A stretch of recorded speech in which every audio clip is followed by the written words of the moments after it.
এই উম্মত তো এক নেকি দিয়া জান্নাতে যাবে। কয় নেকি দিয়া? একটা নেকি দিয়া জান্নাতে যাবে এই উম্মত।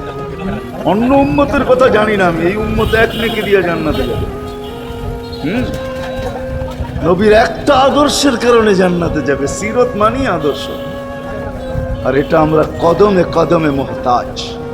কেননা এই ছোট জীবনটা যদি গ্রহণযোগ্যতা পর্যন্ত পৌঁছাইতে হয় আল্লাহর কাছে, চাই নারী হই, চাই যুবক হই, চাই বৃদ্ধ হই, যেই মানুষই হই না কেন, যেখানেরই হই না কেন, যেই বাসারই হই না কেন, যেই বর্ণেরই হই না কেন, যেই পেশারই হই না কেন, যেই সোসাইটিরই হই না কেন, এই জীবনটাকে যদি গ্রহণযোগ্যতা পর্যন্ত পৌঁছাইতে হয় কার কাছে? দুনিয়াওয়ালাদের কাছে না, মালিকের কাছে, যিনি এক ফোঁটা পানির থেকে অস্তিত্ব দিয়েছেন, যার কাছে আবার আমাদেরকে ফিরা যেতে হবে। পালানের কোনো সুযোগ নাই। এই জন্যই কোরআন আমাদেরকে বোঝায় আইনাল মাফার। আল্লাহ বলতেছে কোথায় ভাগবে তুমি, বলো কোথায় ভাগবে?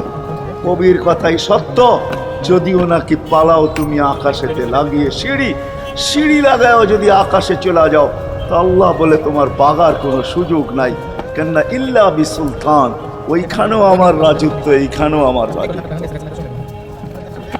ডাইনো আমার রাজত্ব, বামে আগে পিছে উপরে নিচে সর্বত্র আমার রাজত্ব। আমার রাজত্বের বাহিরে যাওয়ার ক্ষমতা তোমাদের নাই।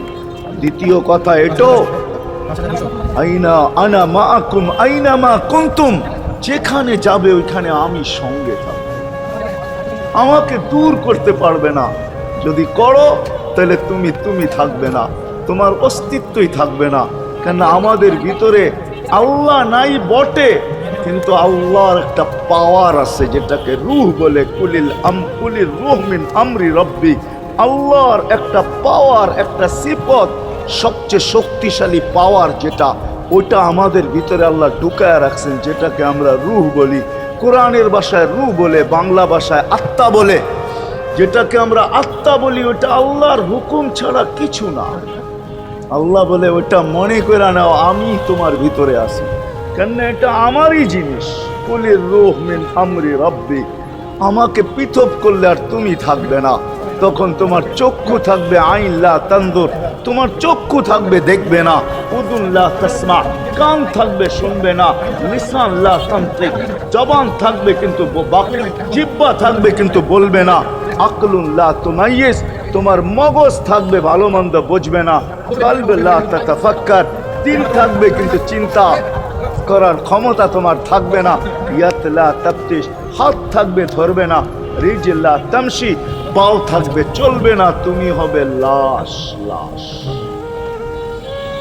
ওই আল্লাহ পর্যন্ত যদি গ্রহণযোগ্যতায় পৌঁছাইতে হয়, ওইখান থেকে বাহির হয়ে গেছি।